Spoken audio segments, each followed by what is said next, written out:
Thank you for the question that was left on one of my homeschool videos by Naturally Chic. She wanted to know, how do you homeschool all those different ages and work with all those different abilities?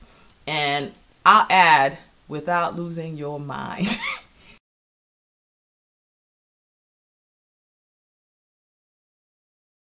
When I first started looking into homeschooling, my oldest son, who's 17 now, he was about 8 months old, and the family that introduced us to the idea only had 3 children. However, the more I read, the more I interacted with people that were homeschooling, I noticed that a lot of large families were doing it. People with 7 kids, 6 kids, 8 kids, and the age range was across the board. And so it never occurred to me that working with so many kids would actually become the issue that it has become for me. When I was working with my oldest 2, it was a struggle to find curriculum that would work for both of them because they have different interests and different abilities. I mean, my son was way advanced and my daughter was bright also, and she's naturally 2 years behind with him academically, and you're always looking for things that will save you money, and you're always looking to try to combine subjects wherever you can. And teaching styles and teaching philosophies are different.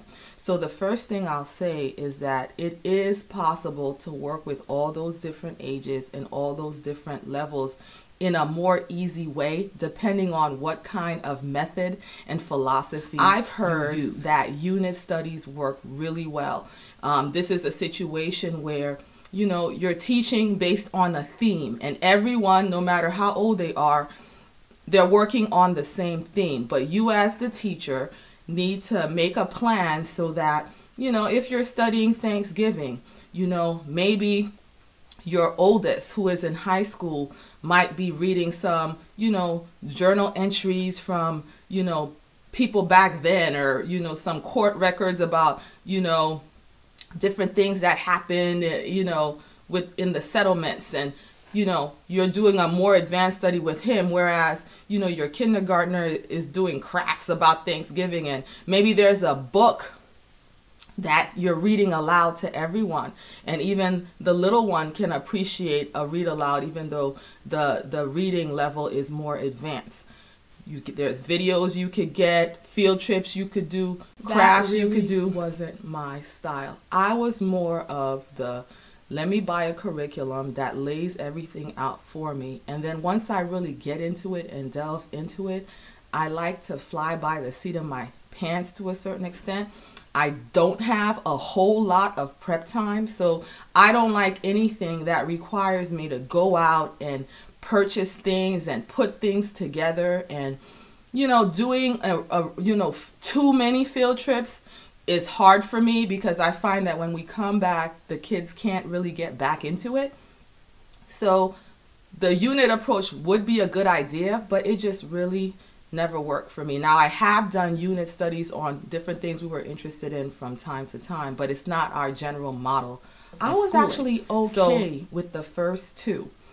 I started struggling when my third one came along. She's got the kind of personality that she'll just figure it out.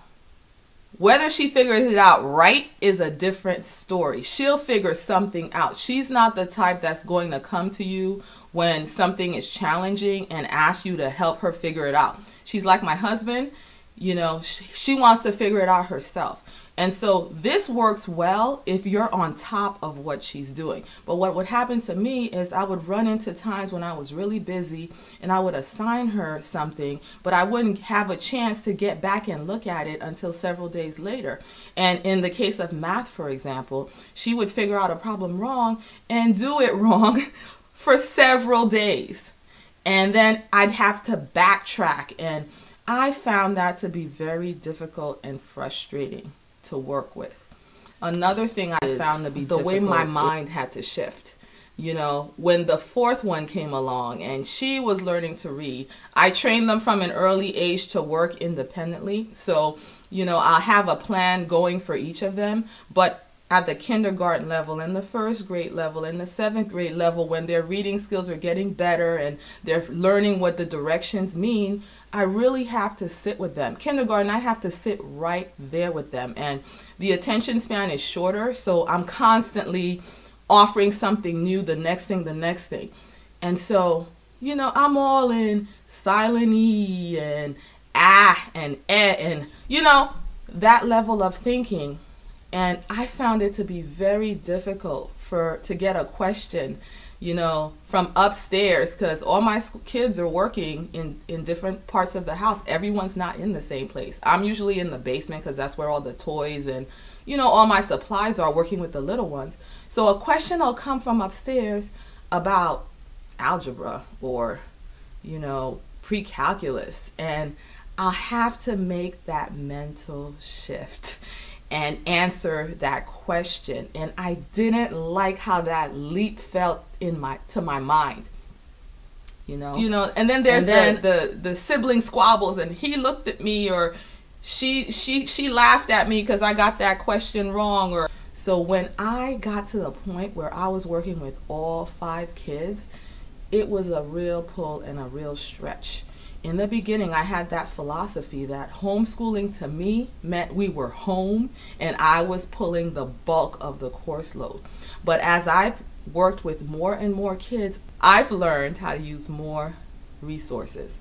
I've learned to find curriculum where, you know, maybe a lecture is added to the lesson and the lecture is recorded by someone else and the kids could listen to that. The value of that for me is that at the very least, I've got something complete spinning with one kid while I can work with another kid. And then later on, I can go back and add my own spice and flavor to it. I'm still working closely with each person, but I don't necessarily have to do every single aspect of everything myself. I make use of, you know, homeschool co-op, and some subjects I completely delegate away from myself. So your kid basically goes to a class of other homeschool students and they get that, at least that subject. I've also made use of online resources. It's the same concept, except those classes are online. And we live in a state that has a huge homeschool community. And so we actually have literal private-like schools made up of homeschool students where your kid can go and take classes, but the classes are once a week or twice a week, and then they come home with a heavy load of schoolwork, and your responsibility as a parent is much more than it would be if your kid were in a private school. You're doing a lot of the grading, you're doing some of the explaining, some of the breakdown of the material you're responsible for, but you have someone else doing, you know, maybe lab work and small group work and lecturing with your kid. And so you can focus on just making sure that, you know, all the fine details are taken care of and your kid is working at the pace they're supposed to. So I used to frown on all of that stuff, and I used to say to myself, except with the exception of the co-op, I thought the co-op was a good thing. But everything else I used to say, that's not homeschooling. I really appreciate all of these resources. I think more than anything, being flexible, being knowledgeable about what's available out there, reaching out to your homeschool community, talking to other moms, finding out what they're doing, seeing what works for them. You're still just one person, but you know, I don't know if it should be called parent-directed schooling more than homeschooling, because we're not always home and I don't always do everything myself. So I hope that answers your question. Be blessed.